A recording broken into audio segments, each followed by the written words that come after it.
Assalamualaikum warahmatullahi wabarakatuh. Perkenalkan, saya Bayu Indrianto, guru Bahasa Indonesia di SMP Negeri 37 Jakarta, sekaligus mahasiswa PPG dalam jabatan tahun 2021 LPTK Universitas Bengkulu. Pada kali ini, saya akan menampilkan sebuah video pembelajaran mengenai teks cerpen untuk kelas 9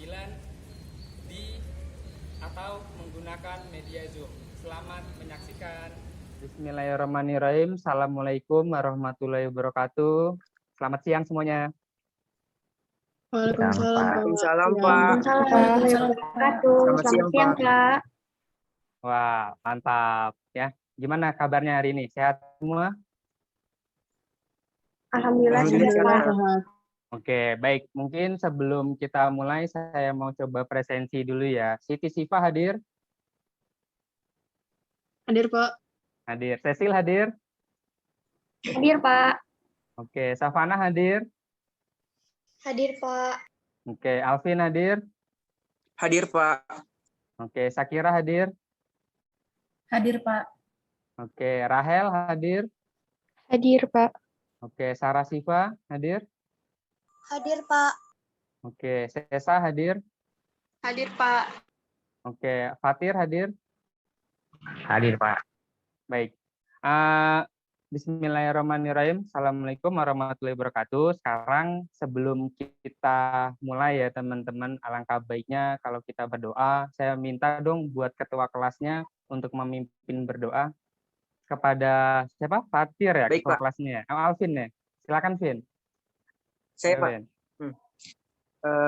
Teman-teman, sebelum kita mulai pelajaran, alangkah baiknya berdoa terlebih dahulu. Berdoa dimulai.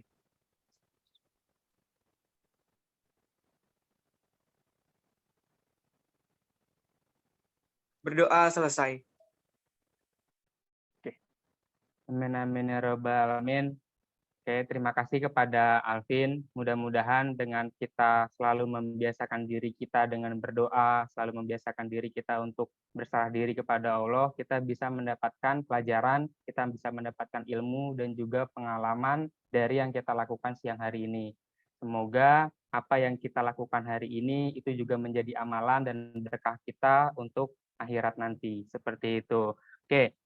Mungkin sebelum kita juga mulai pelajaran selanjutnya, di sini saya ingin coba menanamkan sebuah karakter yang baik, karakter nasional, karakter di mana kita bisa membuat diri kita menjadi lebih nasionalis dan bisa menjadi lebih bersyukur. Nah, ya, jadi di sini saya mempunyai sebuah video lagu nasional yaitu berjudul Syukur. Nanti Bapak harap kalian semua bisa menyimak dan kalian bisa bernyanyi bersama dan kalian semua bisa menikmati atau mungkin bisa mendalami dari lirik-lirik lagu tersebut. Siap ya semuanya ya? Bapak izin bagikan layar.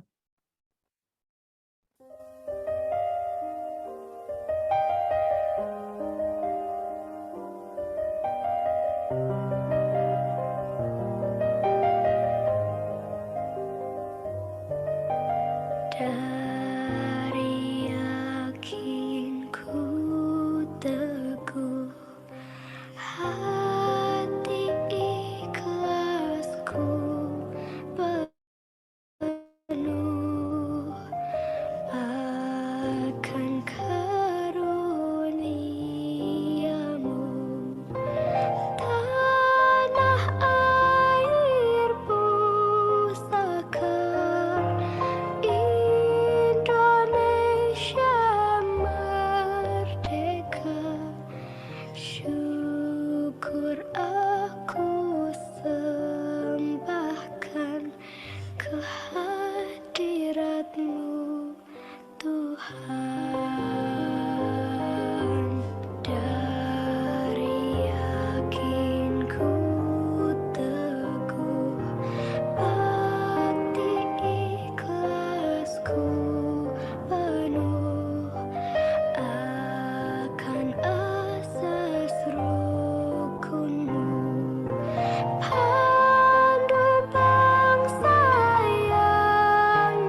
Baik, eh, teman-teman, tadi kita sudah menyaksikan satu buah penampilan lagu ya, lagu nasional kita, lagu nasional Indonesia, yaitu yang berjudul Syukur, karya Haji Mutahar.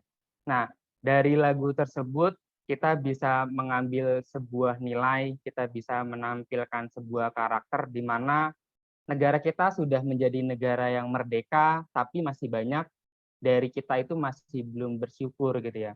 Masih banyak yang tidak peduli dengan kemerdekaan kita dan masih banyak yang mungkin cuek gitu ya dengan sebenarnya kemerdekaan itu dari siapa sih ya gitu ya. Jadi sebenarnya kemerdekaan ini kita dapatkan dari Allah tentunya dari Tuhan kita, di mana kita harus tetap bersyukur dan kita harus memberikan yang terbaik untuk Indonesia. Syukur aku sembahkan kehadiratmu Tuhan ya terkait atas kemerdekaan untuk Indonesia. Seperti itu. Jadi teman-teman semua kita bisa ambil nilai karakter dari lagu tersebut.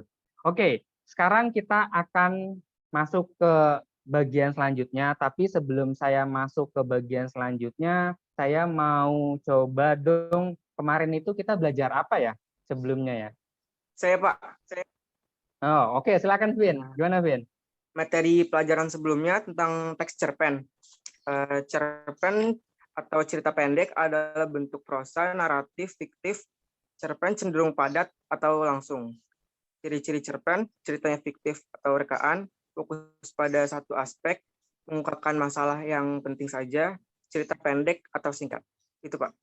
Oke, terima kasih ya Alvin ya. Ya, itu mungkin bisa mewakili dari teman-teman semua. Jadi kita itu kemarin belajar tentang teks cerpen ya. Nah, sekarang kita akan lanjutkan levelnya ya. Kalau kemarin kita itu belajar tentang pengertian, terus juga ciri-ciri dari cerpen itu apa, nanti kita coba naikkan levelnya. Oke, sekarang saya izin bagikan layar dulu. Oke. Jadi hari ini itu kita mempelajari lagi tentang teks cerpen ya. Jadi tujuannya itu apa sih? Tujuan dari teks cerpen atau tujuan dari pembelajaran kita hari ini. Yang pertama, nanti setelah kita belajar ya, belajar hari ini itu kalian serta didik dapat menyebutkan unsur pembangun karya sastra dalam sebuah teks cerita pendek ya. Terus menentukan unsur pembangun karya sastra yang terdapat dalam cerita pendek yang dibaca. Terus mengidentifikasi unsur-unsur pembangun karya sastra yang terdapat dalam teks cerita pendek yang dibaca, menunjukkan bukti ya yang mendukung unsur pembangunan karya sastra tersebut dan menyimpulkan unsur-unsur pembangun karya sastra. Seperti itu. Jadi kalau kemarin kita belajar tentang pengertian, terus kalian belajar tentang ciri-cirinya seperti apa, sekarang kita akan coba mempelajari tentang struktur pembangun. Kayak gitu ya. Oke, tapi sebelum saya mau mulai nih, di sini saya mau coba cek dulu nih perlengkapan belajar kalian ya. Coba dong tunjukkan perlengkapan belajar kalian, ada buku paket, buku tulis ya, terus ada penggaris atau pulpen yang sudah kalian siapkan. Mana coba saya mau lihat teman-teman. Ayo coba mana? Ayo. Sudah semua? Cecil udah, Sakira udah, Alvin udah, Siti Siva udah. Sesa sudah belum? Buku paket atau buku tulisnya coba ditunjukkan. Mana nih? Oh, Sesa sepertinya sedang ada masalah jaringan, tapi nggak masalah, tapi saya yakin Sesa sudah siap. Oke ya, kita lanjut. Karena di sini kalian semua sudah siap, di sini saya ada sebuah masalah ya. Saya ada sebuah masalah dan kita punya masalah yaitu kita ingin coba mengetahui nih apa sih sebenarnya struktur pembangun ya. Ya, pembangun dalam karya sastra itu apa sih? Sama seperti manusia ini ya. Manusia itu pasti punya kerangka ya nggak sih? Manusia punya bagian kepala, punya bagian badan, tangan, kaki, seperti itu ya. Jadi sama cerpen atau karya sastra itu mereka punya unsurnya ya yang membangun bahwa oh itu cerpen gitu ya. Sama seperti yang tadi Alvin kasih tahu tuh ciri-cirinya seperti apa. Nah, di dalam ciri-ciri tersebut kita bisa tahu juga nih unsur pembangunnya apa ya. Oke. Nah, untuk memahami teks tersebut ya, untuk memahami apa aja unsur pembangun tersebut ya, saya kalian udah pernah dapat pelajaran ini di kelas 7 dan di kelas 8 atau mungkin dari SD. Makanya sekarang saya coba naikkan levelnya dengan teks cerpen yang berjudul Robohnya Surau Kami ya. Robohnya Surau Kami ini itu temanya sangat menarik ya. Mungkin beberapa kalian ada yang sudah pernah baca, dan kenapa sih tadi saya putarkan lagu Syukur itu juga ada apa ya? Ada salah satu kaitannya, ada benang merahnya juga terkait dengan pembacaan cerpen berikut. Oke. Nah, di sini saya akan memutarkan sebuah pembacaan cerpen. Jadi nanti setelah membaca tersebut dan setelah saya putarkan pembacaan cerpen tersebut, teman-teman bisa jawab pertanyaan-pertanyaan yang mungkin ada di dalam kepala kalian, yang ada di dalam kepala saya, ya, dan akan kita coba bahas bersama. Seperti itu. Oke, saya izin putar pembacaan cerpennya dulu ya. Oke, silakan yang mau pakai headset, silakan pakai headsetnya dulu, yang memakai earphone, earphone-nya dulu. Oke, saya putarkan pembacaan cerpen berikut dan simak baik-baik pembacaan cerpennya ya. Oke.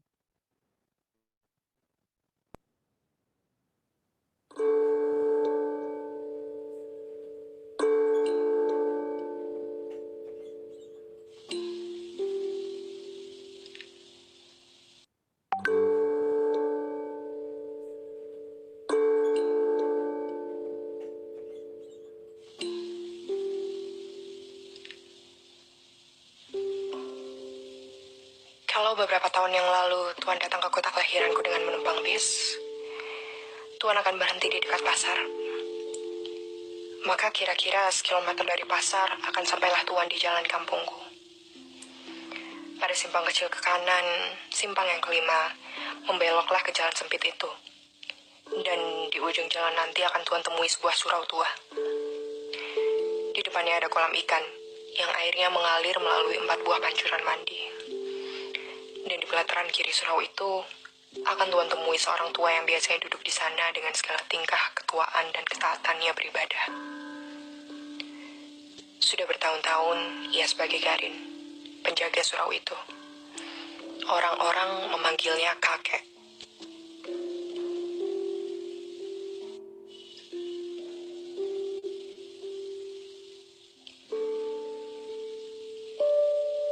Sebagai penjaga surau, kakek tidak mendapat apa-apa. Ia hidup dari sedekah yang dipungutnya sekali sejumat. Sekali 6 bulan, ia mendapat 1/4 dari hasil pemungutan ikan mas dari kolam itu. Dan sekali setahun, orang-orang mengantarkan fitrah itu padanya. Tapi sebagai Garin, ia tak begitu dikenal. Ia lebih dikenal sebagai pengasah pisau. Karena ia begitu mahir dengan pekerjaannya itu, orang-orang suka minta tolong kepadanya. Sedang ia tak pernah minta imbalan apa-apa. Orang-orang perempuan yang minta tolong mengasahkan pisau atau gunting, memberinya sambal sebagai imbalan. Orang laki-laki yang minta tolong, memberinya imbalan rokok, kadang-kadang uang. Tapi yang paling sering diterimanya ialah ucapan terima kasih dan sedikit senyum.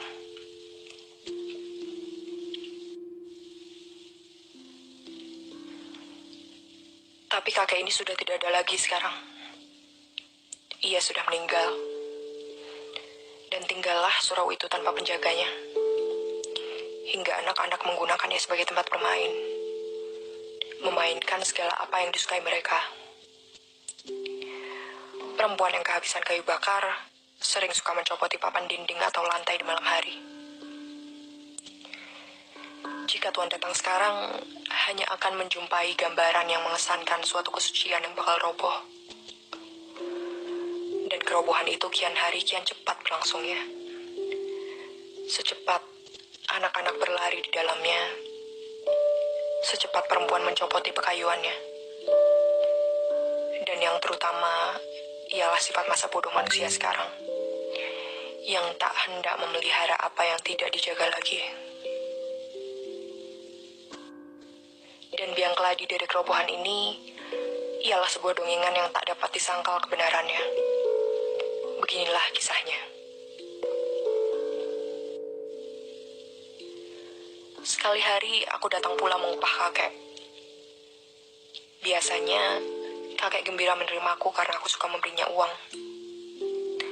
Tapi sekali ini kakek begitu muram. Di sudut benar, ia duduk dengan lututnya menegak menopang tangan dan dagunya. Pandangannya sayu ke depan, seolah-olah ada sesuatu yang mengamuk pikirannya. Sebuah blek susu yang berisi minyak kelapa, sebuah asahan halus, kulit sol panjang dan pisau cukur tua berserakan di sekitar kaki kakek. Tidak pernah aku melihat kakek begitu durja, dan belum pernah salamku tak disautinya seperti saat itu. Kemudian, aku duduk di sampingnya dan aku jamah pisau itu. Dan aku tanya kakek, "Pisau siapa, kek?" "Ajo Sidi." "Ajo Sidi?"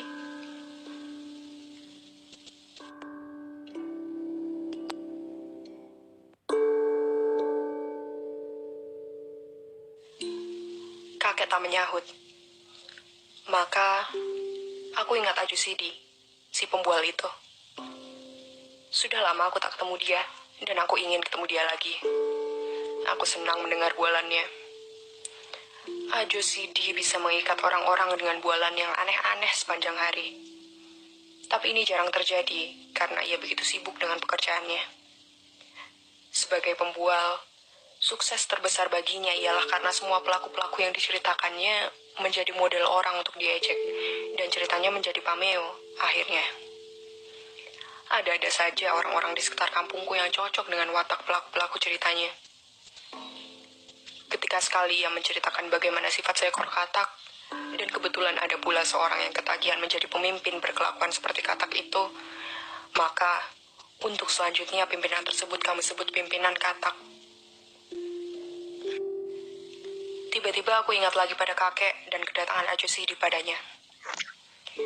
Apakah Ajo Sidi telah membuat bualan tentang kakek? Dan bualan itukah yang mendurjakan kakek? Aku ingin tahu. Lalu, aku tanya kakek lagi. "Apa ceritanya, kek?" "Siapa?" "Ajo Sidi." "Kurang ajar dia," kakek menjawab. "Kenapa?" "Mudah-mudahan pisau cukur ini, yang kuasah tajam-tajam ini, menggorok tenggorokannya." Kakek marah. "Marah? Ya kalau aku masih muda, tapi aku sudah tua. Orang tua menahan ragam. Sudah lama aku tak marah-marah lagi. Takut aku kalau imanku rusak karenanya, ibadahku rusak karenanya. Sudah begitu lama aku berbuat baik, beribadah, bertawakal kepada Tuhan. Sudah begitu lama aku menyerahkan diri kepadanya, dan Tuhan akan mengasihi orang yang sabar dan tawakal. Ingin tahuku dengan cerita Ajo Sidi yang memurungkan kakek jadi memuncak. Aku tanya lagi kakek. "Bagaimana katanya, kek?" Tapi kakek diam saja. Berat hatinya bercerita barangkali. Karena aku telah berulang-ulang bertanya, lalu ia yang bertanya padaku. "Kau kenal padaku, bukan? Sedari kau kecil aku sudah di sini. Sedari mudaku, bukan? Kau tahu apa yang kulakukan semua, bukan? Terkutukkah perbuatanku? Dikutuki Tuhankah semua pekerjaanku?" Tapi aku tak perlu menjawabnya lagi. Sebab aku tahu, kalau kakek sudah membuka mulutnya, dia tak akan diam lagi. Aku biarkan kakek dengan pertanyaannya sendiri.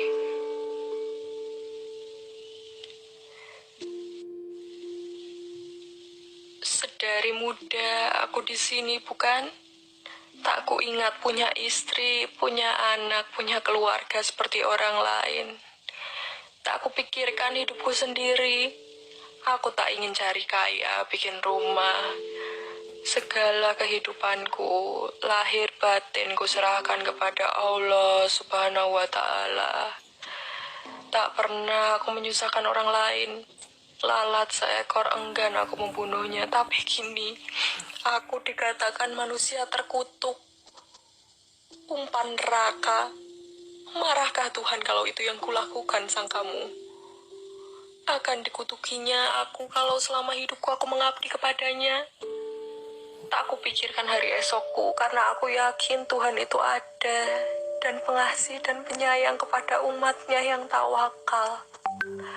Aku bangun pagi-pagi, aku bersuci, aku pukul beduk membangunkan manusia dari tidurnya supaya bersujud kepadanya.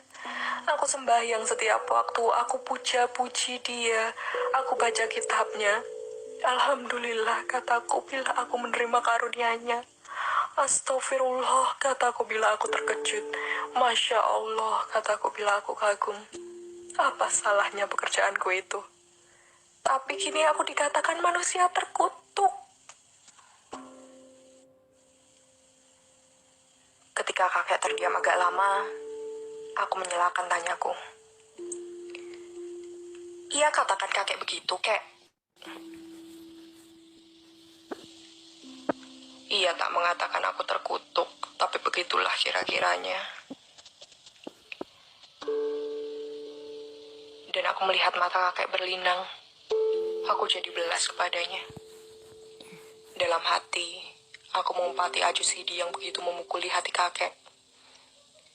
Dan ingin tahuku menjadikan aku nyinyir bertanya. Dan akhirnya kakek bercerita lagi.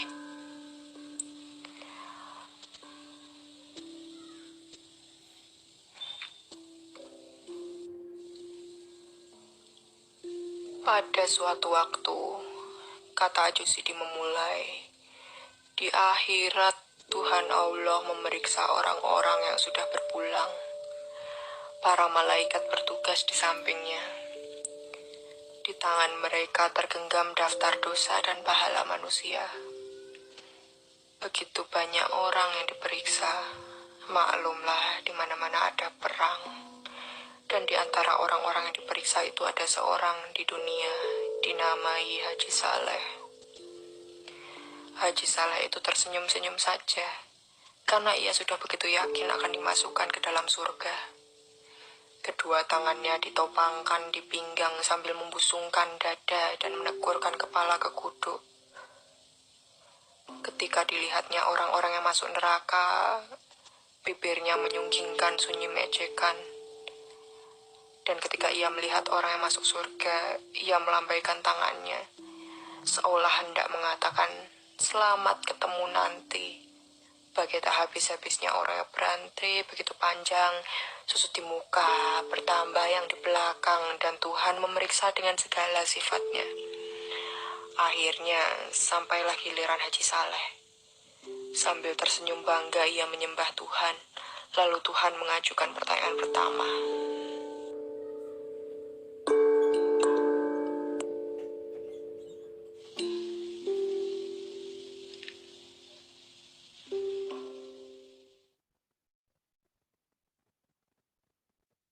Baik, teman-teman, itu adalah salah satu potongan ya. Ini adalah potongan pembacaan cerpen ya. Ini sebenarnya tinggal bagian akhir aja. Bagian akhirnya nanti untuk ceritanya dan videonya akan saya bagikan melalui WhatsApp grup ya. Jadi kalian itu nanti kita bisa bahas bareng-bareng nih teman-teman ya. Kira-kira cerita tersebut ya atau cerpen tersebut itu membicarakan tentang apa sih? Di sana ada kakek Garin ya. Kakek Garin itu kalau istilah zaman sekarang itu marbot masjid ya. Jadi dia yang biasa bersih-bersih di masjid, bantu-bantu di masjid. Nah, terus ada orang yang datang ke kampung, terus dia bingung kok kenapa kakek Garinnya itu kayak dia melesu gitu ya. Ternyata dia itu mendapatkan cerita dari Ajosidi ya, dapat cerita dari Ajosidi yang ternyata di dalam cerita tersebut ada yang namanya Haji Saleh. Bayangin, udah Haji Saleh lagi ya kan. Jadi dia memiliki nama Haji Saleh dan memiliki sifat yang mungkin sangat baik ya, seperti itu. Tapi ternyata di bagian cerita akan seperti apa, nanti kalian bisa lanjutkan baca di dalam WhatsApp group ya ceritanya. Bapak akan kirimkan PDF-nya di dalam WhatsApp grup dan kalian bisa putar videonya yang Bapak kirimkan di WhatsApp grup seperti itu. Oke, tapi Bapak mau lanjut dulu aja nih ya. Di sini oke. Dalam cerita tersebut nih, kita ada beberapa pertanyaan di sini ya. Mungkin bisa bantu bacakan dulu nggak, Fatir ya, untuk bacakan ini. Bisa, Pak. Bisa. Oke, silakan dulu ya. Nomor 1. Apa yang dikenal? Maaf, Pak. Apa yang dikenalkan pada bagian awal cerpen? Yang nomor 2, pengungkapan peristiwa di dalam cerpen biasanya berupa apa? Terus yang nomor 3, puncak konflik dalam suatu cerpen ditandai oleh apa? Yang nomor 4, apakah setiap cerpen selalu mengandung koda? Yang 5, dalam cerpen koda itu berfungsinya sebagai apa? Oke, makasih ya, Fatir ya. Oke, kita coba ke selanjutnya nih ya. Tadi kita sudah merumuskan masalahnya, dan di sini saya punya sedikit lembar kerja ya, lembar kerja, dan kita akan diskusi nih. Tadi kan tujuan pembelajaran kita hari ini itu adalah kita bisa mengetahui unsur pembangun dalam sebuah karya sastra ya. Unsur-unsurnya itu ada unsur intrinsik dan ekstrinsik ya. Jadi di sini nanti kita bakal bagi jadi 3 kelompok, karena di sini kita ada 9 orang, maka dari masing-masing kelompok itu adalah 3 orang. Nah, nanti kalian diskusi nih struktur cerpennya seperti apa. Ya, formatnya nanti akan saya berikan, dan nanti Bapak minta perwakilan dari masing-masing kelompok untuk mempresentasikan laporan hasil diskusi kelompok tersebut. Oke. Nah, ini adalah formatnya. Jadi, saya sudah membuat formatnya seperti ini. Ini adalah lembar kerja teks cerpen. Oke. Nanti Bapak akan siapkan breakout room ya. Setelah kalian masuk ke dalam breakout room masing-masing kelompok, kalian diskusikan nih, kira-kira tema dari cerpen tadi itu apa sih? Ya, ini Bapak udah kasih contoh nih, temanya itu adalah tentang seseorang yang lalai dalam menghidupi keluarganya. Ya, akhirnya dia frustasi dan bla bla bla bla. Kalian nanti akan baca sendiri dalam teks cerpen tersebut dan akan kalian diskusikan. Nah, kutipannya apa? Ini kutipannya apa? Tidak kesalahan engkau karena engkau terlalu mementingkan dirimu sendiri. Kau takut masuk neraka karena itu kau taat beribadah, tapi engkau melupakan kaummu sendiri. Kayak gitu. Jadi kalian kasih kutipannya dan penjelasannya seperti apa, kenapa dia bisa disebut sebagai tema. Oke, di sini ada alur, latar tempat, waktu dan suasana, sudut pandang, dan amanat. Oke, nanti dari masing-masing kelompok, kalian coba cari tahu apa alurnya, apa latarnya, apa sudut pandangnya, dan apa amanatnya. Kalian tunjukkan buktinya mana. Oke, nanti kita bahas selanjutnya. Seperti itu. Oke, di sini sudah ada breakout room. Ya, silakan kalian masing-masing semua masuk ke dalam breakout room. Ya, setelah kita masuk ke dalam breakout room, kita kembali lagi di sini jam 2:08 ya. Jadi Bapak kasih waktu kalian 7 menit untuk berdiskusi. Nanti jam 2:08 kita masuk kembali lagi ke dalam main room, ke dalam ruang utama, dan kita coba bahas apa-apa hasil dari yang kalian temukan. Oke, silakan masuk ke dalam breakout room. Untuk kelompok 1, Siti Siva dan Muhammad Al-Fatir dan Sesa, silakan masuk ke dalam breakout room 1. Lalu Sarah Siva, Alvin, dan Savana masuk ke dalam kelompok 2 atau breakout room 2. Cecil, Rahel, dan Sakira masuk ke dalam breakout room 3 atau kelompok 3. Oke, silakan masuk ke dalam breakout room ya. Nanti jam 2:08 kita masuk kembali ke main room. Oke.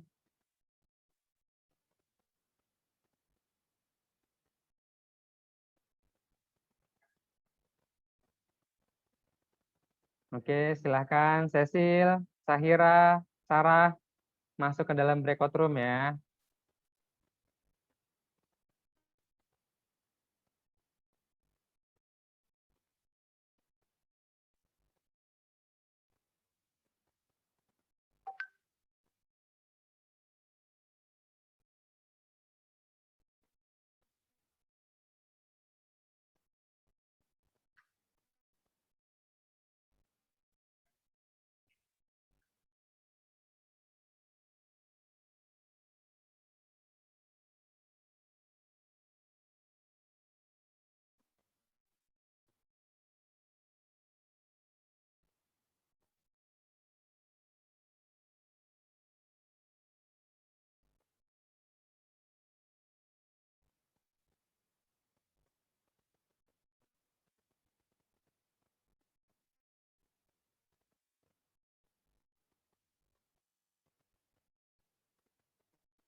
Wah, udah nih. Kelompoknya Vin udah selesai, Vin?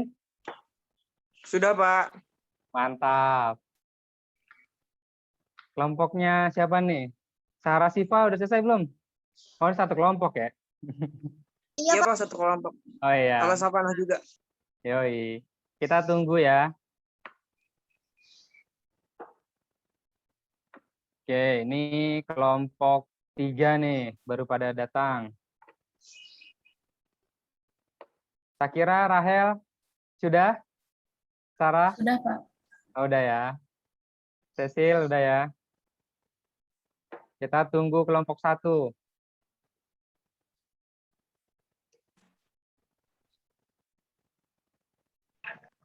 Oke, Siti Siva udah. Fatir udah. Tessa juga sudah ya. Oke, teman-teman, gimana? Diskusinya sudah semuanya? Sudah ya. Oke, mantap, Pak.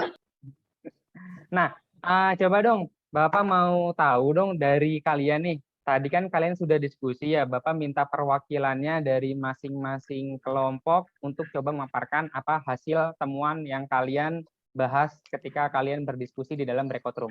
Silakan, kelompok 1, siapa yang mau jadi perwakilan? Sesa, Pak. Sesa, Pak. Oh, Sesa. Oke, silakan Sesa. Di sini alurnya cerita tersebut mengisahkan peristiwa yang telah berlalu, yaitu sebab-sebab kematian kakek Garin. Sedangkan strukturnya berupa bagian awal, tengah, dan akhir. Adapun alur mundurnya mulai muncul di bagian akhir, bagian awal, dan berakhir di awal bagian akhir. Oke. Penjelasannya Mantap ya. Oke, makasih ya Sesa ya, makasih Fatir, makasih juga Siti Siva ya. Oke, Ya, jadi Pak. tadi alurnya berarti mundur ya Sesa ya. Iya, Pak. Oke, siap. Lanjut, kelompok 2, silakan siapa perwakilannya? Saya, Pak. Oh, Savana, silakan Savana, coba. Kalau beberapa tahun yang lalu, Tuan datang ke kota kelahiranku dengan menumpang bis. Tuan yang berhenti di dekat pasar. Itu latar tempat. Pada suatu waktu, kata Ayo, Sidi memulai. Di akhirat, Tuhan Allah memeriksa orang-orang yang sudah berpulang. Itu latar waktu. Oke, makasih ya grupnya Savana. Oke ya, jadi tadi kita udah tahu nih ada latar tempat, waktu, dan suasana. Tadi mungkin kurang latar suasananya ya, tapi latar suasana nanti bisa kalian tambahkan di bagian kolom tersebut. Oke, mungkin selanjutnya kelompok 3, Cecil, Rahel, Sahira. Siapa yang mau jadi perwakilan? Saya, Pak. Oke, silakan Sahira. Yang pada faktanya beginilah keadaan beberapa orang di sekitar kita. Kebanyakan dari mereka hanya berpikir mengenai Tuhan, beribadah, dan sebagainya, tanpa ingin bekerja atau apapun untuk memperoleh harta dunia yang pada dasarnya menyejahterakan kehidupan generasi mereka.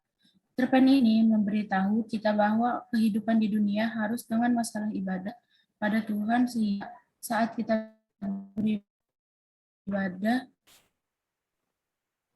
tak juga memelaratkan keturunan.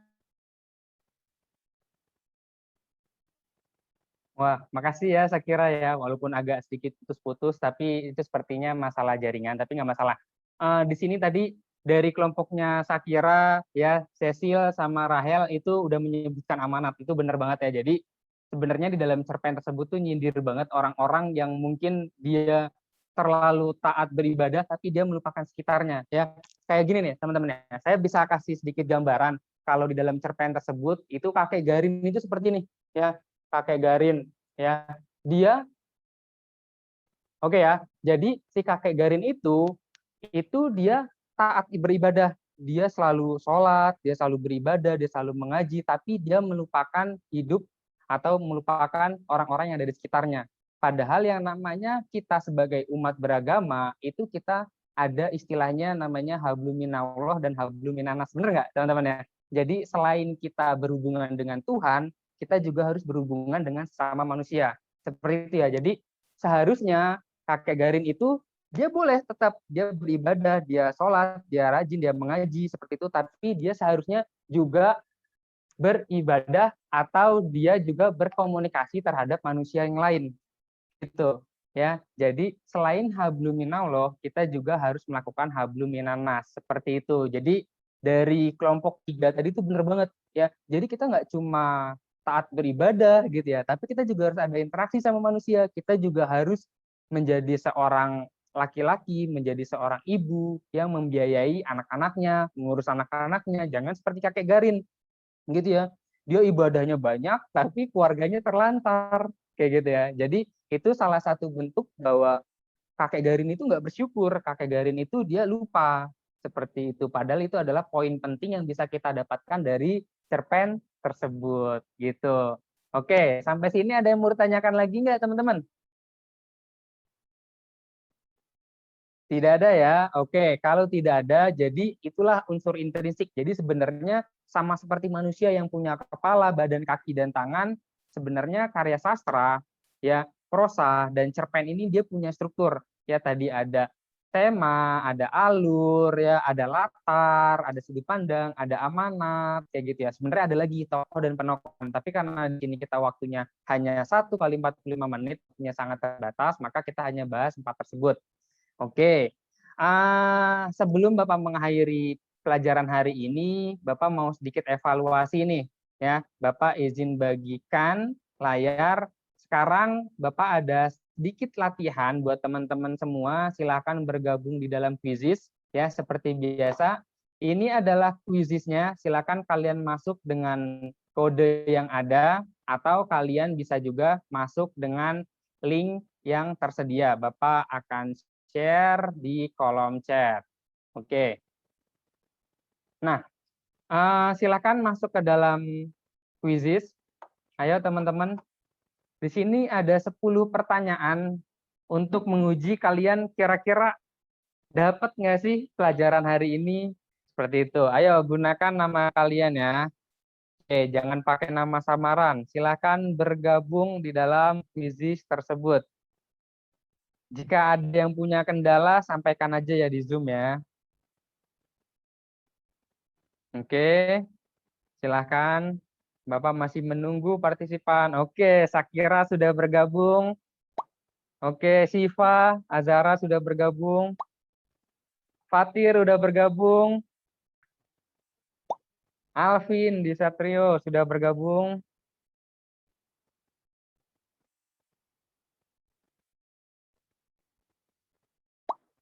Oke, Sarah Siva juga sudah bergabung.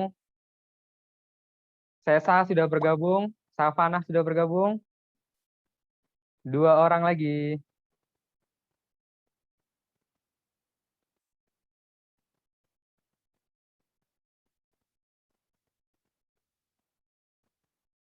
Oke, kita masih menunggu lagi.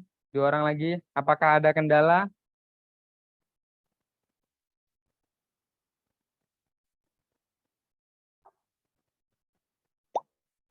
Oke, Cecil sudah bergabung.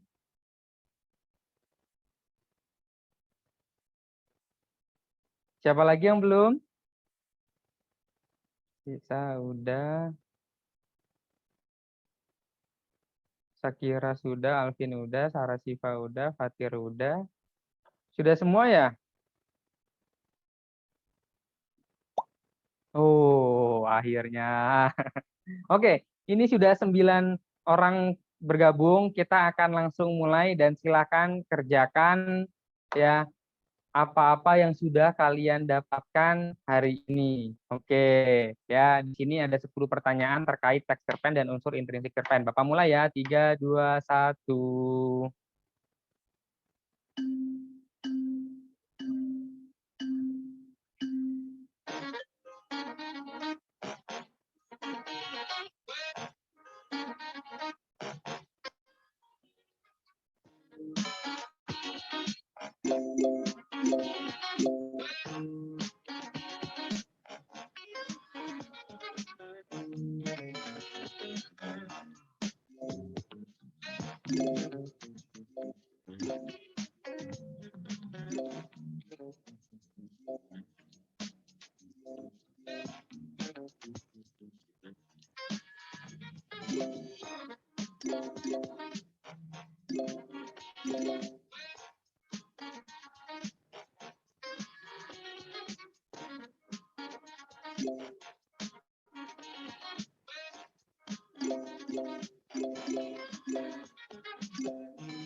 Oke, semuanya sudah luar biasa ya.